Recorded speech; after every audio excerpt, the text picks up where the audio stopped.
We're totally booked. Rock and roll! Well, I think I'll leave you to your reading. Little Hand says it's time to rock and roll. Rock and roller! We are totally booked. Welcome to Booked on Rock, the podcast for those about to read and rock. Subscribe, give the podcast a 5-star review wherever you listen. The website is bookedonrock.com, where you can sign up for our email list, where you get all the latest episodes, videos, blogs, and more. Madeline Bocaro is our guest to talk about her book, In Your Mind, The Infinite Universe of Yoko Ono. Madeline tells the story of Yoko Ono in this book, and there's a good chance you will learn something about her that you never knew. This book covers Yoko's entire life, her childhood, her art, her films, her music, and her activism for peace and women's rights. Some astounding details in the book going back 33 years before she met John. We all know Yoko has been on the receiving end of a lot of criticism, especially when the Beatles broke up, but she's been facing adversity since long before that. And Madeline writes about her battles as an Asian woman, a child of war in Japan, along with being the wife of John Lennon. Madeline has been following Yoko's career since the mid-1960s.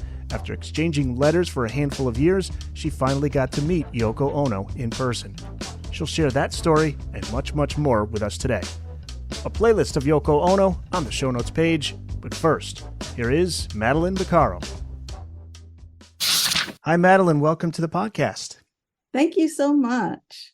From reading the book, it is clear as to how much of an inspiration and influence Yoko has been on you. You say you've always lived in the light of Yoko Ono, listening to everything that she has ever said, every sage word or signal that she has beamed to earth from her ethereal realm. Your relationship with Yoko began with letters to each other for about a handful of years, and then you finally had the chance to meet her. Can you take us back to that experience? I believe you first wrote to her in 1980? It was actually, I wrote to her in the 70s when I was really, really young. And then I started writing in 1984. It was after John had passed away. As a friend of mine told me, she probably really needs to hear from someone who really cares about her. So I began, writing. And it wasn't always about John. It was mostly about her own work and music even. I loved her music and just everything since I was 10 years old. So she was thrilled because not many people would ask her about those things. And she would reply, and she was so sweet. And then eventually my friend convinced me to come to the Dakota and see Yoko. So I said, okay, I'm only going to go on her birthday because I want her to know I'm there for her. I'm not just a Beatle fan. And I waited about 5 minutes and she came out of the park in a horse and carriage. Her friend had taken her on a ride, and it was just wonderful to just see her. And it was so natural, just as if we knew each other forever. And she totally was happy to see me. And she began inviting me to her events. And, even she was showing John's artwork at the time. So she would do little openings for those things and her own exhibitions, her concerts backstage and all. So it was fantastic to really get to know her. And, they say don't meet your idols, but she was beyond wonderful. Seems like she was great to her fans. Oh, yeah. Not just to fans, just total strangers to everyone. She's very generous and caring, and she's done a lot of anonymous charity work. She really doesn't make a big deal of it. Nobody knows the extent. It's incredible. There's a misunderstood part of Yoko that's out there, and this book has information in it that no other book has. So was that your main goal, to give the full story of Yoko? Yes, to tell the truth, really, mainly the truth. And it wasn't meant to be a book. I had been writing all my life. Like every time I went to a concert of hers, I'd write about it afterwards, or I got the albums, I'd kind of write about them. And then I started finding people who really liked her, and they were asking me, oh, what does this artwork mean? What is this? And I share on Facebook. I was writing a story about an artwork, about a film, about everything she did. And one day my boyfriend gave me some software and told me I could take all these Word documents and dump them and put them in order and see what I had. And I had a 550-page book. And it took me a long time to actually organize it too and flesh it out. But that's how it came about. Wow. You do get into Yoko's childhood in great depth in this book. When and where is Yoko born? And can you talk about her childhood? She was born in Tokyo in 1933. Her family is one of the wealthiest families in Japan. Her great-grandfather was a banking billionaire. And a lot of her family members, uncles and aunts, were prominent artists, musicians, painters, bankers, but also one of the first to win a Nobel Prize, one of the first to be on the USS Missouri when the Japan surrendered. They were just very, very important people. Yet she just considered them boring. She was looking for something completely different. She was very lonely. She was a little child that had nothing but servants around her, no playmates. Her mother was a socialite. Father was away. She didn't meet her father till she was almost 3 years old. And, loneliness. That's what I titled the chapter about her childhood. It's just she was really, really looking to communicate, and she would just have her own thoughts and discover things on her own that she knew were very special. And she even knew as a child that they were thoughts of an older person. She always felt ahead of everyone. So she didn't really get the attention she needed as a child. And that's the crux of her work. It's all cathartic. It's all exercises in using your mind, filling your mind. She's not about art being on the wall as something to appreciate. It's all about participation and communication. Yeah, I find that fascinating. We'll get into her art a little bit more. One thing I didn't know is that the number 9 also connects to Yoko. And I always knew that about John. He had that story, number 9. For those who may not know, what is the significance of that number to John and also Yoko? So Yoko, it's her life path number. Now I'm into numerology and all that, but she is.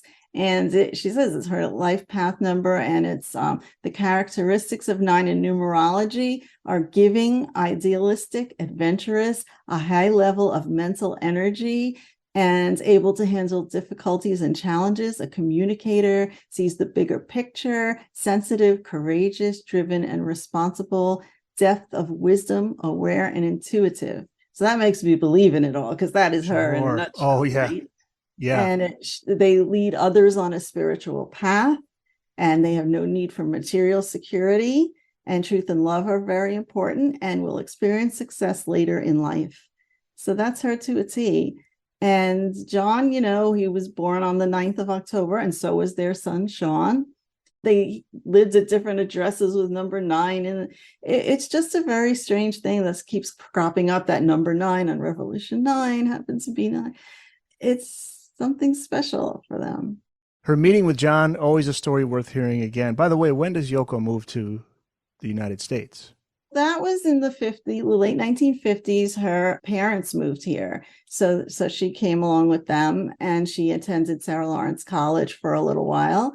But she immediately gravitated towards the avant-garde artists. And her professor, even, who was Andrei Singer, a Hungarian composer, he recommended that she find this group of artists in Manhattan, John Cage and all these people who she would really fit in with. And that's where she started. So she's late teens, early 20s when she comes to the U.S.? Yeah, in the late teens. Yeah. Mm-hmm. So she meets John at a crucial time in his life, 1 month after his 26th birthday. Yoko was 33, and right. Beatlemania is at its height. November of 1966, they meet, and it's through Paul McCartney that John and Yoko connect, right? Yes, it's kind of vague, but the facts are that she approached Paul McCartney for some manuscripts. She didn't know about them being a pop band. Somebody told her, go see she was collecting for a John Cage birthday event, that she was collecting all these manuscripts from composers to put in a book. And they said, go see Paul McCartney. And he would not part with anything, because as we know, he hoarded all the lyrics. But he said, well, you can go and ask John Lennon. And I don't know if she really went to ask John Lennon ever. It seems that, she really just met him by chance. He was brought by John Dunbar to the Indica Gallery, where she was setting up her first exhibition there. She didn't know who he was. And that's really how they met, when he connected with her artwork and thought it was really cool and humorous, and got it, on her level right away. Wasn't it something he had to go up a ladder? Yeah, it was a ladder that led to the ceiling, and there was a magnifying glass hanging from a canvas. And when you looked at it, it said the word yes in tiny letters. And he was encouraged. He thought, wow, that's beautiful. He thought it was going to say something sarcastic or nasty because he had this horrible view of artists at the time. He just thought they were pretentious and he didn't see anything of value. But once he saw that, he said, this is really cool. He had a real appreciation for her art. He got it. A simple description is avant-garde, but to dig a little deeper, it is, as you write in the book, and as Yoko herself said, deliberately unfinished work to be completed in our minds. What are some of the standout works from Yoko for you personally? I love a few things. There's A Hole to See the Sky Through. And she's always obsessed with the sky because she had a connection with it as a child, as a lonely child looking up at the sky. It was always there for her. It was always beautiful. And in her childhood, in the middle of her childhood was World War II, where she had to be evacuated to a farmhouse in the countryside that was dilapidated, and her and her siblings were there, and she had to take care of them. They were starving. They had no food. It was an awful, awful time. And the one thing that she could do was lay down on the floor and look through the hole in the roof of this farmhouse, and she saw the sky. So this little postcard with a hole in the middle that says "A hole to see the sky through," everybody thinks it's so cute, but that's what it represents, this limited view of the freedom and the sky that she could see until the war was over. There's a box of Smile. It has a little mirror inside, and you can't help but smile into it. There's Play It by Trust, which is a white chess set, and you have no way of keeping track which pieces is yours. And it's kind of like a life situation. You have to play it by convincing each other that this is mine and this is yours. It's kind of a silly, she wants to just drop all your pretenses. Everything's the same. Everything belongs to all of us. Yeah, Can we see a lot of this work online? Is it? Yeah. She's got many exhibitions all over the world in the past and currently, and you can look any of them up pretty much. And you'll probably come to my blog where if you search some of those things, I have stories about each one. Yeah, we'll definitely plug that blog. An interesting observation John had regarding Paul's feelings about Yoko now being in John's life, and he refers to the song Hey Jude. This is fascinating. The song famously about Julian Lennon and how Paul felt bad for Julian after his parents John and Cynthia divorced. But John told Playboy in 1980 that there was something more to that song. It was a subtle message from Paul to John. Can you talk about that? Some of the specific lyrics to that song? Yeah, sure. Well, John did suspect that it was about him, and there's no denying when he's saying, "You have found her, now go and get her." Right? I mean, yeah, basically it started out about Julian. There's another line, you're waiting for someone to perform with. So that's Yoko. And then there's a line, to let it out and let it in. And what that probably refers to is the first thing that Yoko handed John at her exhibition was a card that said "Breathe." It's one of her works. So it's in there. There will always be those who will say Yoko broke up the Beatles, but I think there are those now thinking twice about that after watching the Disney documentary Get Back. And there was an article Yoko shared on Twitter. I thought that was interesting. The headline, Beatles fans think Get Back dispels the idea that Yoko Ono broke the band up. And this really comes from the scenes where we see Yoko quietly knitting and she's reading. She's by John's side while John and the band making all the decisions. What do you think of the documentary, how it represented Yoko, and how much has it influenced the way fans look at Yoko in terms of the breakup of the Beatles? I think it's been a breakthrough for the fans. I've had this outtake footage since the 80s. I've seen most of it, and I always knew, she was an artist and she's thinking of her next thing. She was writing notes down, she's reading, she's doing her calligraphy. She was there because he wanted her there. And it's obvious now. And at the time, she was concerned that her artistic freedom would be compromised when John told her, "I'm leaving the band." She's thinking, what's he going to be preoccupied with now? And, how am I going to do my work? And then he actually turned to her and said, "Well, now it's just you and me." And she felt like a wave of fear. And then she realized, well, okay, I guess we're going to work together. She had never worked with anyone before, except, she had assistants helping her with her own work, but it was the first time she ever collaborated. Madeline Bocaro is our guest to talk about her book, In Your Mind, The Infinite Universe of Yoko Ono. John and Yoko shocked the world when they appeared nude on the cover of the Two Virgins album in 1968. What did Yoko have to say about that? what the photo represented. Well, what it represented was basically, John just wanted to show that they're not just a couple of freaks, as he put it. He's like, we're just like everyone else. Here we are. We're not superstars. We're not, this is us. But it was actually John's idea when he met Yoko, and they hadn't gotten together yet. For 18 months it took them, because he went off to India, she went off to London and Paris, and they were really fighting it because she kind of knew what she might be getting into with the whole celebrity, and it was going to be too much for her. But while he was in India, they were sending each other letters, and he envisioned putting out a record of Yoko's work and just having her naked standing on a glass ball. This is his perception of what her album cover should look like. And, I guess it ended up being a double album, so he just put them both naked. But, all hell broke loose with that. It's just his childlike simplicity. He just thought, this is what it's going to be. And they took the picture, of course, in Ringo's flat at Montague Square, and they emptied out the room, and they did it with a self-timer. And it's funny because it was going to be shown to the world. That's great. But it's just them being them. That's the message. They said, they were so involved with each other that they could barely see anyone around them. They were in their own dream world. They didn't realize how it would look to other people. They were in a dream.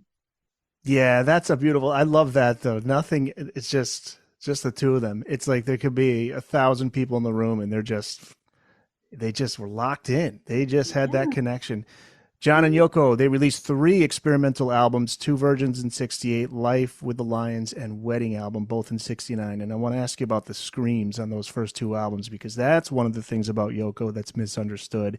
In your chapter titled Queen of the Scream, you include something Yoko said to you. You asked her, what can you say with a scream that you can't say with words? What was her response to that and the meaning behind the screams? I'll give you her exact quote. She said, I think it's extremely expressive of our emotional life. We sort of censor that, especially women. People don't want to hear women screaming. They want to hear women sing a pretty song. That's the idea in the male society, but we're the ones that have babies. We're the ones who created the human race. So naturally, women have a big power, but we're supposed to hide the power. And I thought I heard something, and this may be in your book, I'm trying to remember, but wasn't this also part of her heritage, part of her culture, the scream? Is there some connection there? It's not the culture. It's just that the first time she heard about women screaming was somebody told her not to go to the servants' quarters. But of course, she ventured over there, and she heard these teenage girls talking about an aunt who had given birth and how the woman was screaming. And in Japan, especially, women and children were supposed to be silent, and they're all raised in this very serene atmosphere. And for her to hear that this is what happened in childbirth, and to hear these girls imitating it, it just clicked with her. And that's how she communicated her utmost emotions throughout her life. John's debut solo album was released in 1970, John Lennon Plastic Ono Band. It coincided with the release of Yoko's album titled Yoko Ono, Plastic Ono Band. As John went on to release the solo albums Imagine, Sometime in New York City, Mind Games, Walls and Bridges, Rock and Roll, all between 71 and 75, Yoko puts out 3 albums. 1971's Fly, 1973's Approximately Infinite Universe, and also released in 73, Feeling the Space. How involved was John in her music, and vice versa? How much of a role does she play in his music, and what were their thoughts on each releasing solo projects as opposed to continuing as a recording duo? His role in her music, there was no such thing as her music before him. I mean, she had jammed with Ornette Coleman and that jazz freeform thing at the Albert Hall.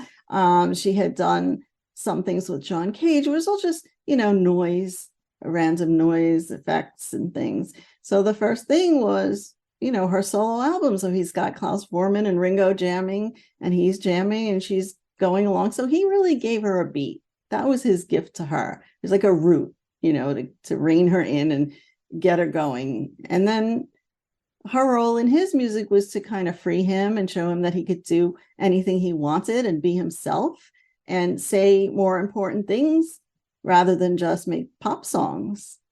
And he embraced the avant-garde. In fact, Paul always has a little gripe because he was into the surreal artists and the avant-garde galleries and before John was, because according to Paul, John was secluded in the suburbs and Paul was free to soak up all what was happening in the city. But then John comes along and puts out Revolution 9 and all these other things and kind of throws Paul by the wayside, and Paul was kind of mad. And I have a really funny quote from Paul is that, I got pissed off that John became the avant-garde one because before he got loose, I was doing a lot of concerts and he was living out there. And I didn't want to say I did it first, but it was bothering me that he did. And Paul says that he told John, I've got all this stuff and I'm thinking about putting it out on an album called Paul McCartney Goes Too Far. And John said, brilliant, go for it. Do it, please. So that's a little avant-garde argument. Yeah. And the chapter Apart and Together goes into the breakup of Yoko and John. This is still so hard to believe that they broke up because they were just so connected, so in love. There was a moment in November of 1972 at a party at activist Jerry Rubin's apartment that Yoko talked about, and you quote in the book. This is the moment where everything implodes, but it had been a rough year leading up to that. Can you talk about that and how it was Yoko's idea to separate? Well, it was a horrible year. John was having all these deportation problems because of the former drug bust in 1968 that he took the rap for so that Yoko wouldn't get in trouble. But of course, most people know now that there was the police were planting this stuff on people and on rock and rollers. They did it to the Stones. They did it to George Harrison, and so that was his major problem. And he was being surveilled by the FBI and followed, and his phones were tapped. And meanwhile, Yoko was trying to find her daughter who was absconded by her ex-husband. And it was just a very, very stressful time for both of them. And then on the night that Nixon won the election, which was another blow to them, John lost it. And that's when he took another girl in a room at the party and loudly started making love, and with knowing Yoko was there. And that was it. That was the last straw. And she said, look, we need a break. She asked their assistant, May Pang, to go along with John to watch over him. And well, knowing that they would probably have an affair, but that was worth it to her in order to get this separation and make sure he was protected and taken care of. And he was in hell out there. He was going crazy, drunk with his drinking buddies, which was not a big help. And he was spending his whole time trying to get back to Yoko. And they were talking on the phone every day until finally Paul intervened. Yeah, Paul plays a role in getting them back together in 1974. How so? So I guess Paul and Linda visited Yoko in early 1974 at the Dakota, and they talked all night. And Paul was saying, what's going on with you two? You're separated. I don't know what to do. Can I help in any way?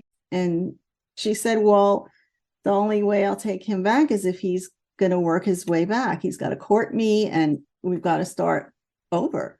And Paul said, well, can I go and tell him? And there's actually audio of him saying all of this. And he's funny because he says, can I tell him she loves you and that she sends all her loving to you, like Beatles songs? And she said, well, yeah, okay, I guess you can do that. So Paul went to visit John, and he was recording the Pussycats album with Nilsson at the time. And Paul spoke to him, and they arranged to get back, and they did it slowly, but they did. And wow. 10 months later, Sean was born on John's birthday. Yeah, Harry Nilsson, by the way, was one of the guys John was hanging out and partying with a lot, right? During that time. Right. As we know, John and Yoko, they have a son, as you mentioned. They retire from public life to raise Sean.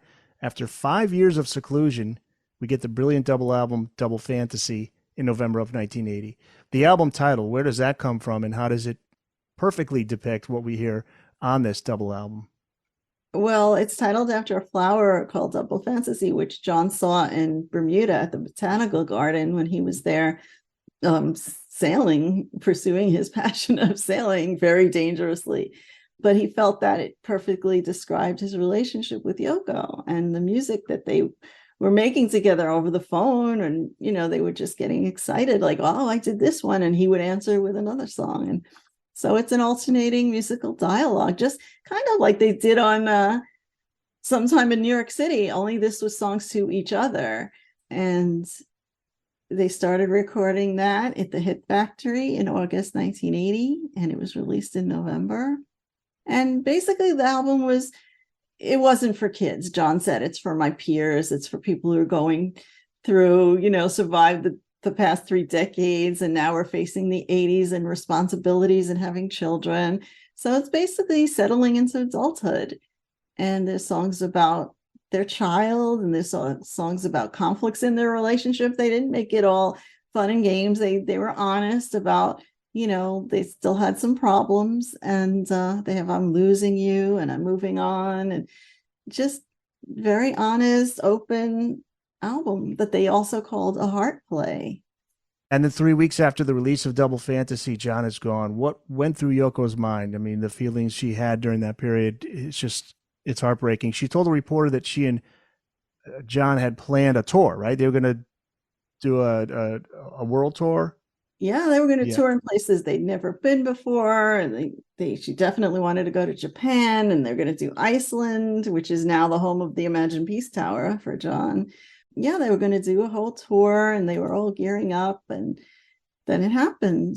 And there's no way we can imagine what she felt. I mean, this is the deepest love story that I've ever heard of, and the only thing that kept her going was that she had to take care of Sean. Otherwise, I don't know what would have happened.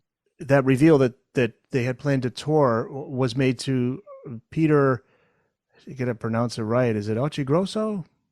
Yeah, he had interviewed Yoko for a story in Soho Weekly News called Yoko Only, and it was fantastic. It was the first time anybody had interviewed her about just her work and her music mainly, and John was so excited about it.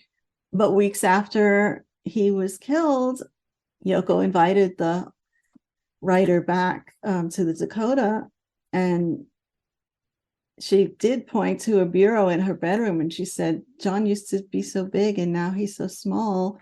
And she was pointing to an urn on the dresser. Those were his ashes. Wow. And this is in your book. Yeah. And he didn't realize what she was referring to until he notices the urn on top there filled with the ashes. Wow. What a story. Yeah. The promo of the book promised to enlighten readers on Yoko to find out things that most never knew. And I want to spotlight one, which is a letter exchange with Yoko and a girl who told Yoko her birthday was December 8th, the day of John Lennon's murder. Yoko's answer was so beautiful. Can you tell the story? I love this story. Yeah, she wrote back to the girl and she said, don't think of this as a sad day. Think of it as the day that John's spirit was set free to travel the universe. And not only that, but she continues to send this girl a birthday card for decades on the most horrible day of her own life. So just a small example. And, she always felt a kinship with John's fans because we all loved him. And she tried to, that's why she gave us the gift of re-releasing all of his music and his artwork. And she put something out almost every year for the first few years and continues protecting his legacy. What was her life like in the years that followed John's death? Did the media and the public treat her differently? Was there ever some empathy there after what she experienced? Because it just seems like everybody they just had it out for her. After his death, I'm sure people softened a little bit, or they maybe read more truthful stories about her. They sought out the truth.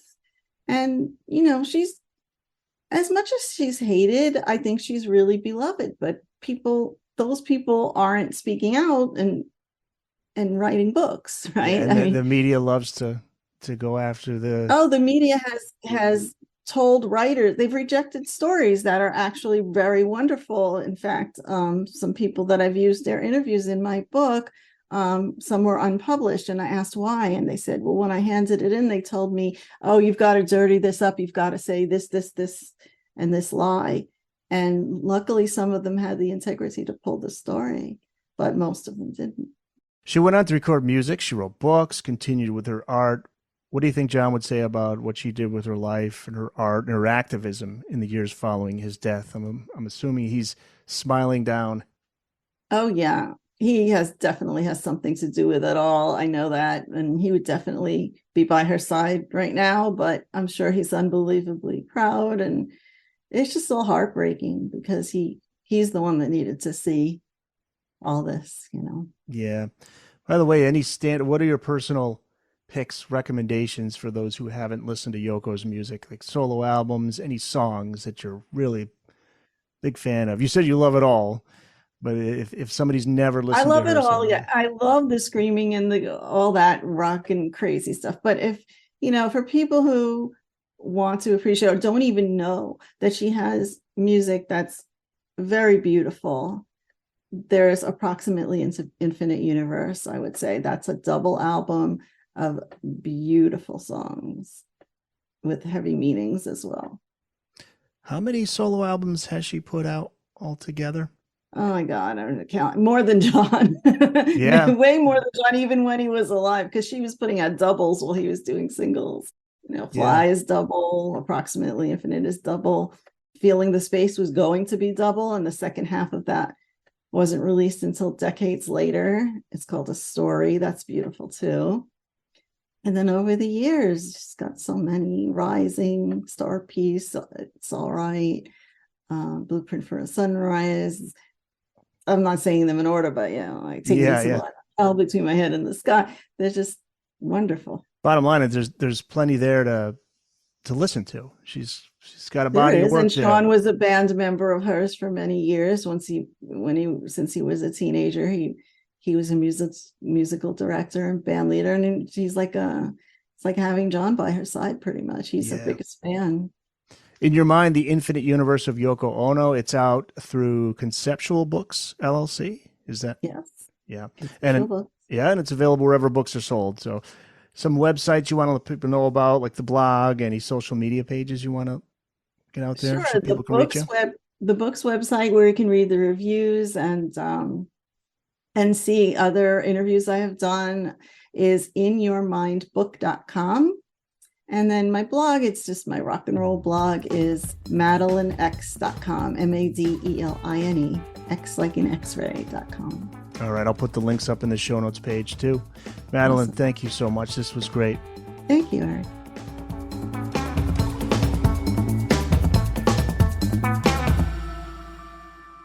That's it. It's in the books.